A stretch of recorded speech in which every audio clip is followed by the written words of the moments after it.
Hello. Please excuse my roughness, face and everything. I just was got up and I was studying, and I have a message for my ladies, and more specifically from the core of my heart, my African American sisters, queens. I was reading over the good book this morning, and because last night I was going through several reference points from the Emerald Tablets. The Emerald Tablets is some stone tablets with information that predated like modern day religion. They were found in Mesopotamia like a long time ago. And well, they were put there a long time ago. They found them in like 1940 and started depicting what the messages were on them. And the messages were a superseding fact to religion. It was like the father of all the forms, the 6,000 forms of religion we have. And so it was telling vivid stories about who many of the religions classify as gods. Allah, Yahweh, this and that. A lot of Amun Ra. It depicts it in its true form of the stories. And so many of the stories are not in the present day Bible or Quran. And I just wanted to, talk to ladies because so many of the stories I hear about throughout history that tells the plight of the female of humans. It has been rough for you ladies. I know probably more than any of you know.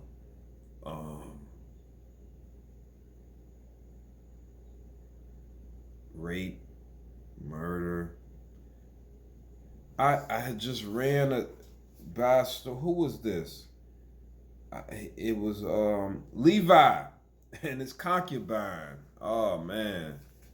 But it's as though I didn't get the whole gist, but I had read a few chapters before to get the whole context of what the verse may mean. This is something that a lot of people do when they try to look up things in different scripture. They go right to it and just read that part, but it's like a whole cognitive imagery that's being put down verses or chapters before. So it's, to me, it's very important to start at a flat point and read through to get a full dosage of the context of that's meant.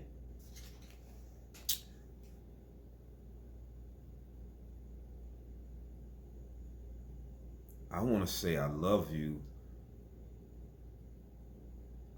I love you, ladies. And although things have reached a pinnacle almost like for your ascension, ladies, things have reached a pinnacle of pushing you up, especially my sisters. And in the next, like, so many years, not 10, the next so many years, your duties are going to shift. You have been elevated for a reason. And the most of you have no clue. You believe that the wrongs were just being righted. You're gaining power, women empowerment. But your duties are going to be so difficult. but it's going to come with a degree of power. And so many of you, as men, is going to misuse this power. And I would like to reach out and say that us men, we love you. And I hope that many of you don't misuse and corrupt your soul even more.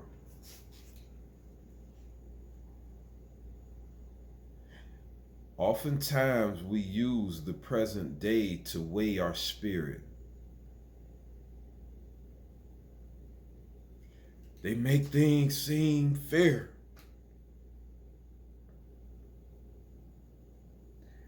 A lot of times in history, they made rape fair, murder fair. That's actually what I'm looking about. All throughout scriptures, God's angels made murder fair.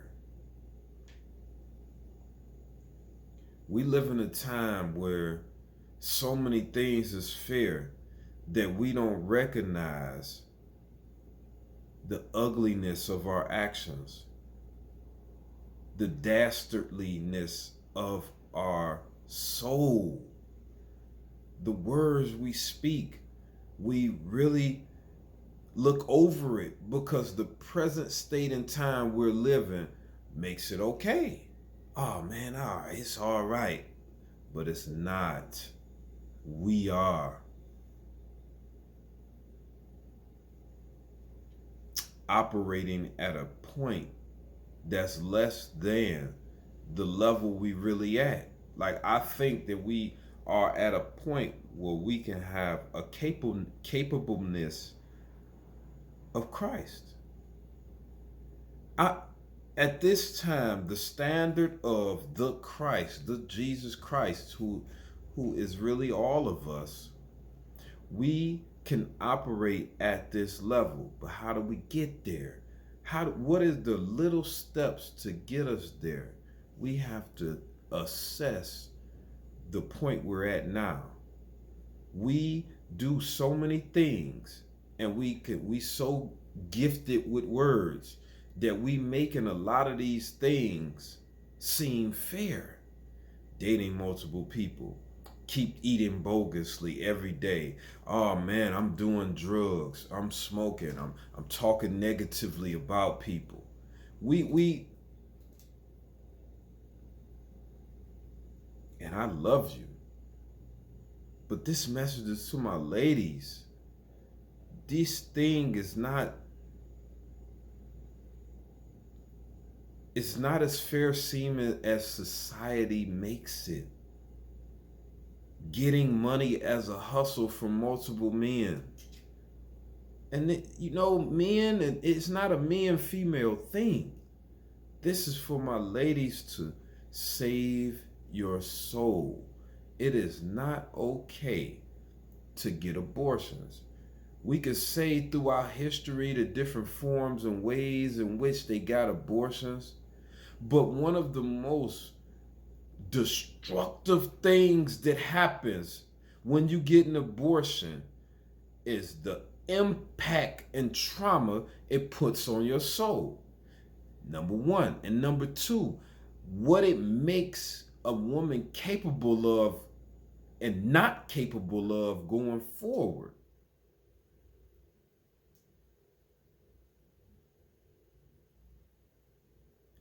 I think that it makes many women incapable of love.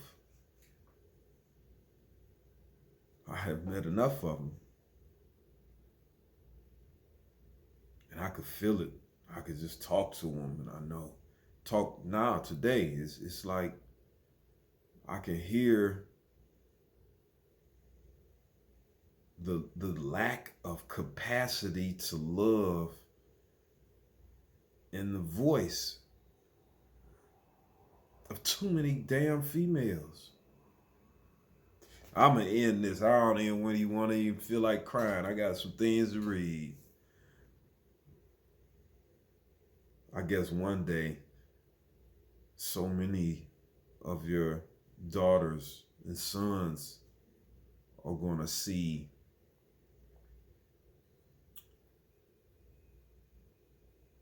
the unveiling of the trueness in my words,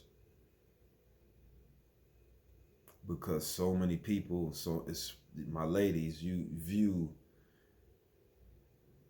my words as null and void. It's that don't apply to me, because our behaviors, our thought processes have normalized, has made all of our thoughts and actions fair. But when we throw it on the real scale,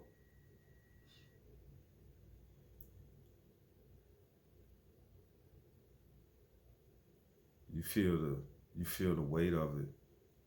You feel as though when you look at your children and you think the example you set forth for them, denying your children proper day-to-day guidance because of whatever reason. We got a whole lot of excuses and words that we put in place to legitimize us allowing our children to grow up without a male role model on a day-to-day basis, a guidepost to continue to evolve in the right manner. Ladies, this is needed. The things that intellectual people see missing in our children of the Black community, ladies, are what a man brings. They see lack of discipline, structure, principles.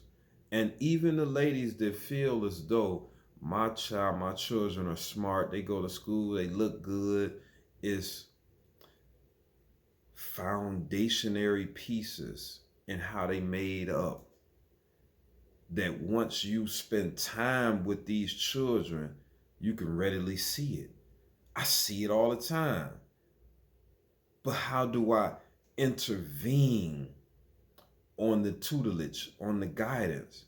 How do I wake the ladies up? It's like 70% of the children in my communities around me are raised by single mother households. 70%.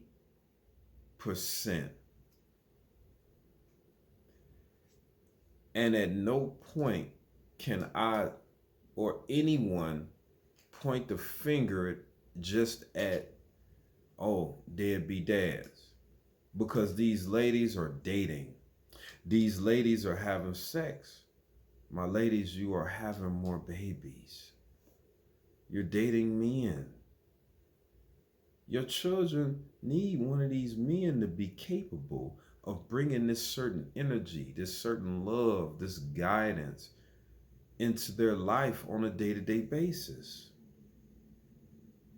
Where do all these excuses come from to legitimize allowing your children to be raised off balance?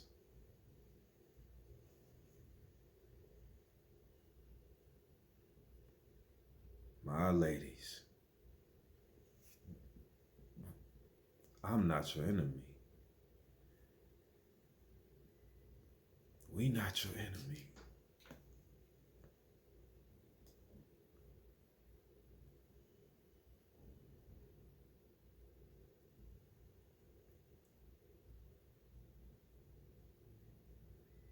How, where is this going?